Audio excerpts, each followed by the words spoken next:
আসসালামু আলাইকুম। সৌদি আরবে দেখুন, আমার কফিল আজকে মরিচ উঠাইতেছে। মরিচ যা কাঁচা মরিচ গাছে থেকে শুকায় গেছে, দেখেন লাল হয়ে গেছে একদম শুকায়া। আজকে আমরা দুজন মরিচ ভাঙতেছি। তো এটা হচ্ছে আমার কফিলের ক্ষেত। তো মরিচ নাই, খাওয়ার জন্য মরিচ ভাঙতেছি। এগুলো দেখেন, এগুলো সব ফেলে দেওয়া হয়েছে মরিচগুলা। এগুলো যা নিতে পারি আমরা তাই লাভ, আর বাকি সব ফেলে দেওয়া হবে।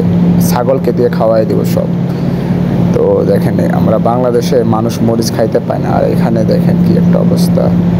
দেখেন উঠাইতেছে, দেখেন সব ভালো করে উঠাবে না, তারপর কয়েকটা নিবে, বাকিগুলো সব ফেলাই দিবে। ওই দেখেন,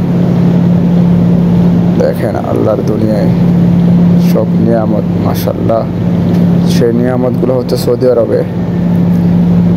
তো দেখুন, একজন সৌদি একজন বাঙালিকে খাওয়ার জন্য মরিচ উঠাই দিতেছে। যাক, আলহামদুলিল্লাহ, তাদের মনে কোনো হিংসা নাই।